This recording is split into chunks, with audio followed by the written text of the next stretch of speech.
SSC 26 কি অবস্থা? আশা করি তোমরা সকলে ভালো আছো। তবে হয়তো বা একটু টেনশনের মধ্যে আছো, কারণ তোমাদের পরীক্ষা চলে আসছে। প্রিপারেশনও হয়তো বা তেমন খুব একটা তোমাদের ভালো না, কিন্তু যেই প্রিপারেশনটা নিয়েছো এটাই তোমার জন্য এখন পারফেক্ট। কারণ এখন তুমি যদি মাথা গরম করো বা হচ্ছে তুমি আবার প্রথম থেকে পড়া শুরু করো, এর একটাও তোমার জন্য কি মোটেও সুবিধার হবে না। তাই তুমি যেই লেভেলে আছো, যে অবস্থানে আছো, এটাই তোমার জন্য বর্তমান কি পারফেক্ট। তবে তোমার একটু মাথায় রাখা উচিত যে তুমি যেগুলো পড়ছো এগুলো থেকেই পরীক্ষা আসবে। হ্যাঁ, তুমি যেগুলো পড়ছো এগুলো থেকেই পরীক্ষায় আসবে। তোমার উচিত হচ্ছে সকল প্রশ্ন শুধু রিভিশন করে যাওয়া, যা পড়ছো আগে। এখন নতুন করে কোনো কিছু পড়ার দরকার নাই, জাস্ট হচ্ছে রিভিশন করবা আর পরীক্ষার হলে যাবা। আশা করি ভালো কিছু হবে। তো আজকে বায়োলজির দ্বিতীয় অধ্যায় থেকে MCQ নিয়ে এসেছি কিছু, যেগুলো হচ্ছে কি বিগত পরীক্ষায়, বোর্ড পরীক্ষায় তোমাদের এসেছিল, তারই ধারাবাহিকতায় কিছু প্রশ্ন নিয়ে এসেছি। তো আশা করি এই প্রশ্নগুলো যদি তুমি সলভ করো এবং দেখো, তোমার বোর্ড পরীক্ষার জন্য হেল্পফুল হবে। সো কথা না বাড়িয়ে চলো ক্লাসটা দেখে আসি। তো আজকে চ্যাপ্টার ছিল জীবকোষ এবং কি টিস্যু, এটার উপর কি MCQ সিরিজ।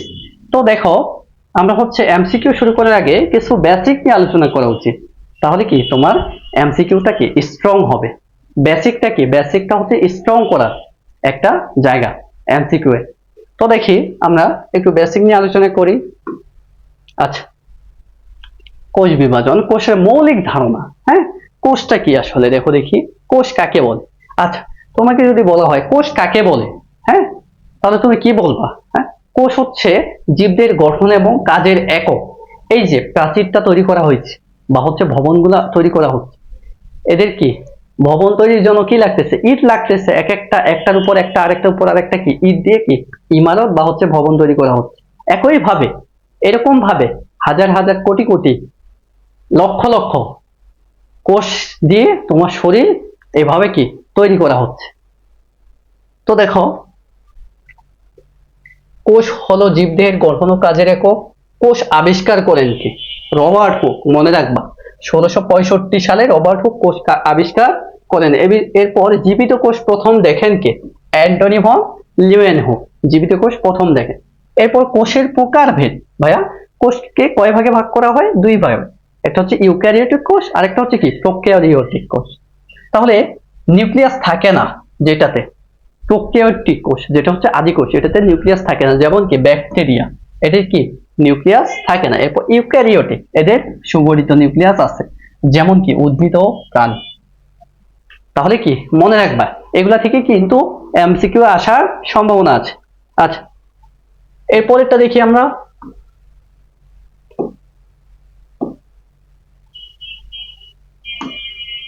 এটা দেখো দেখি ভাইয়া, কোষের প্রধান অংশ। হ্যাঁ, কোষের প্রধান অংশ কোষ ঝিল্লি। কি ভাইয়া?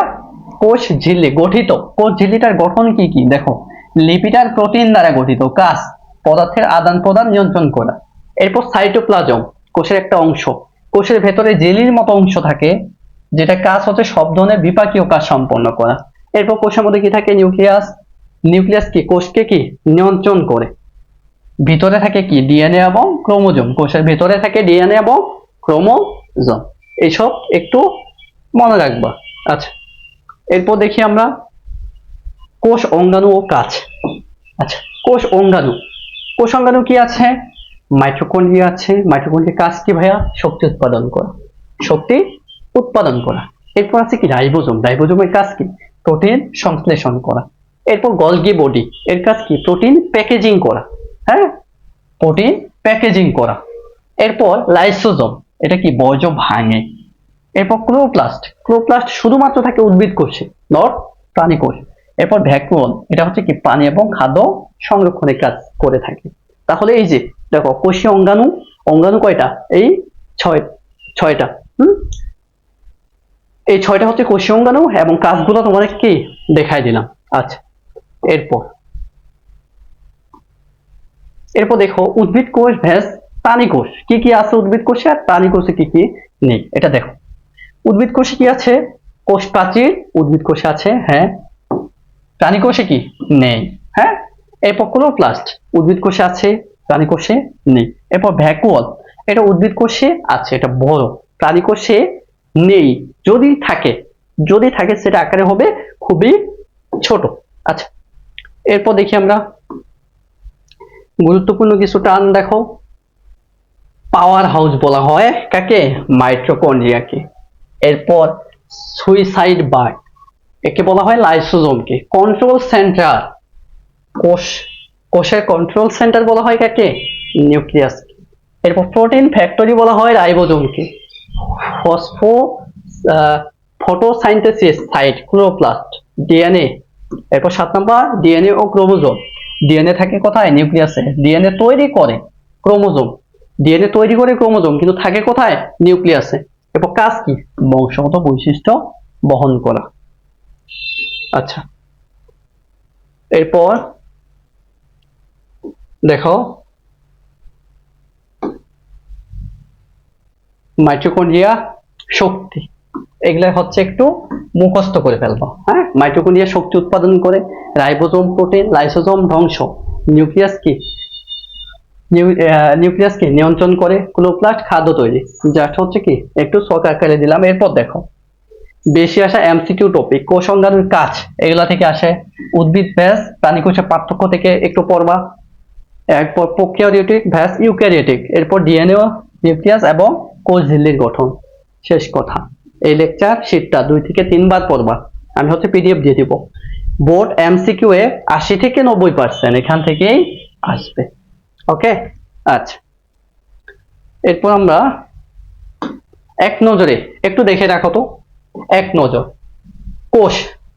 কোষটা কি? জীবের কি একক, গাঠনিক একক। টিস্যু হচ্ছে কি কোষের সমষ্টি। মাইটোকন্ড্রিয়া কি শক্তি ঘর। Ribosome protein factory. নিউক্লিয়াস কি নিয়ন্ত্রণ কেন্দ্র। আচ্ছা, এরপর দেখি আমরা কি বলছে এখানে। জীবকোষ হলো জীব দেহের গঠন ও কাজের মৌলিক একক।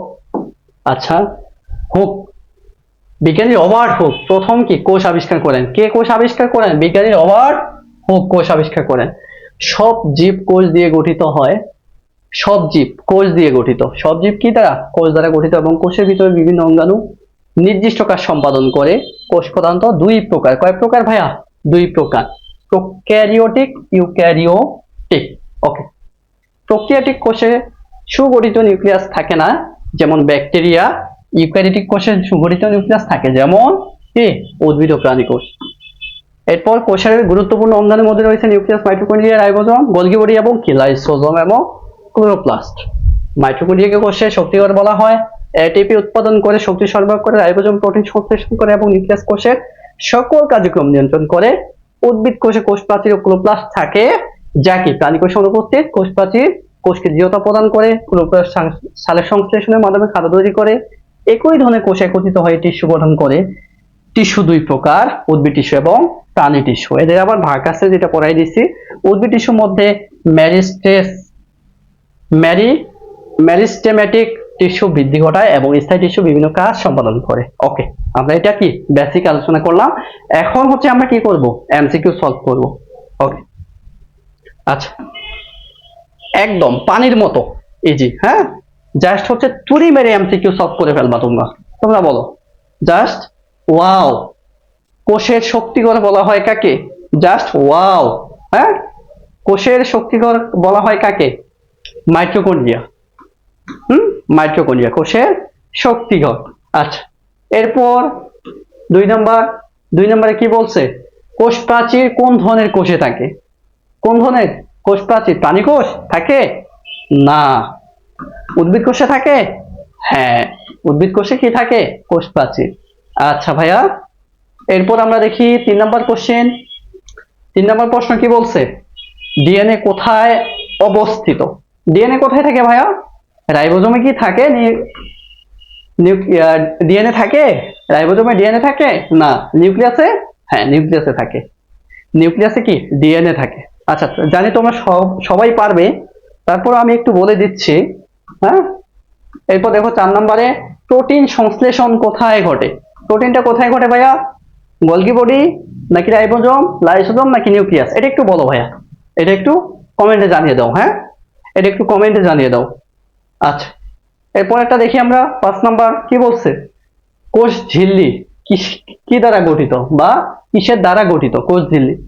কোষ ঝিল্লি হচ্ছে কি? প্রোটিন কার্বোহাইড্রেট না লিপিড প্রোটিন? লিপিডও হয় প্রোটিনও হয়। হ্যাঁ, তাহলে কি বি নাম্বার যেহেতু আছে লিপিড প্রোটিন, তাহলে লিপিডও হবে প্রোটিনও হবে।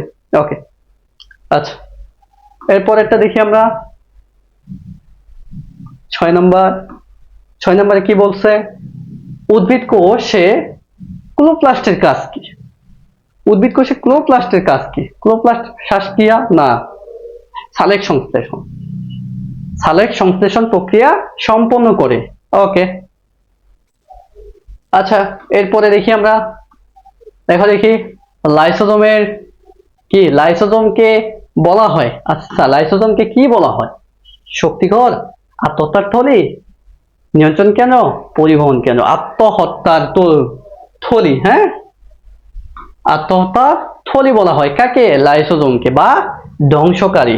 ওকে, এরপর কোনটি আণুবীক্ষণিক যন্ত্র ছাড়া দেখা যায় না? এটা সবাই পারবে, বাচ্চারাও পারবে। হ্যাঁ, কোনটি আণুবীক্ষণিক যন্ত্র ছাড়া দেখা যায় না? টিস্যু, অঙ্গ, কোষ, জীব।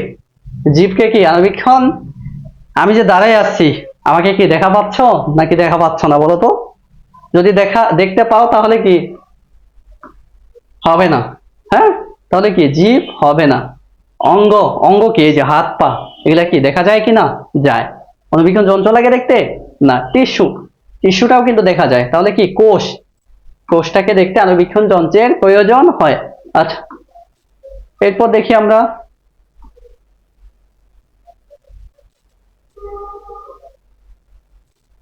নিউক্লিয়াসের ভেতরে কোনটি থাকে? নিউক্লিয়াসের ভেতরে কোনটি থাকে বলো দেখি ভাইয়া। নিউক্লিয়াসের ভেতরে ক্রোমোজোম নাকি রাইবোজোম, গলগি বডি, লাইসোজোম? নিউক্লিয়াসের ভেতরে কি থাকে? সুতার মতো অংশ, এটাকে কি বলা হয়? ক্রোমোজোম থাকে। হ্যাঁ, ক্রোমোজোম থাকে। আচ্ছা, এরপর গলগি বডির প্রধান কাজ। গলগি বডির প্রধান কাজ কি? শক্তি উৎপাদন, প্রোটিন প্যাকেজিং, শ্বাসক্রিয়া, ডিএনএ। এটা হচ্ছে তোমাদের কাজ। তোমরা একটু কমেন্টে জানাই দাও। হ্যাঁ, কমেন্টে জানাই দাও।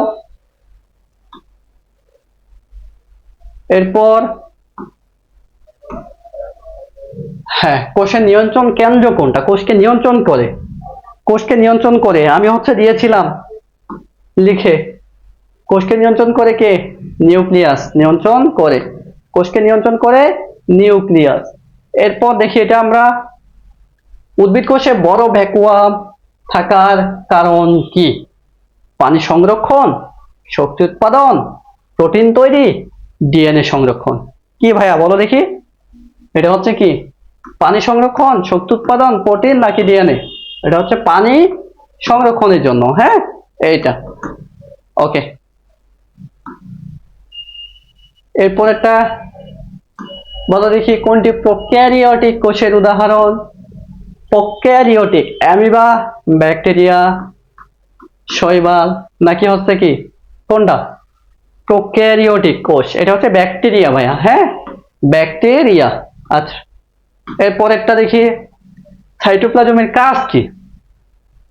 সাইটোপ্লাজমের কাজ ডিএনএ সংরক্ষণ নাকি হচ্ছে কোষীয় কার্য সম্পাদন, প্রোটিন প্যাকেজিং, শক্তি উৎপাদন? এটা কাজ হচ্ছে কি? কোষীয় কার্য সম্পাদন, সাইটোপ্লাজম। আচ্ছা, এরপর সর্বশেষ প্রশ্ন। হ্যাঁ, সর্বশেষ প্রশ্ন, কোষের বিভাজনের জন্য প্রয়োজনীয় অংশ কোনটি? এটা হচ্ছে এটা তোমাদেরকে দিলাম, তোমরা হচ্ছে কমেন্টে জানিয়ে দিবা যে এটার উত্তর কোনটা হবে। তোমাদের জন্য কি এটার জন্য গিফট আছে, যে উত্তর দিতে পারবা তাকে গিফট দেওয়া হবে। হ্যাঁ, কি গিফট দেবো এটা বলবো না। আচ্ছা, তো তোমরা এতক্ষণ যারা ধৈর্য সহকারে ক্লাসটা করলা, তোমাদের সকলকে অসংখ্য অসংখ্য ধন্যবাদ। তোমাদের সামনে পরীক্ষা, আশা করি তোমরা ভালো কিছু অর্জন করবে, ভালো রেজাল্ট হবে, কোনো হতাশা না হয়ে ভালোভাবে পরীক্ষা দিবে। সর্বশেষ আমার জন্য সকলে দোয়া করবে। সকলে সুস্থ থাকো, ভালো থাকো। আসসালামু আলাইকুম।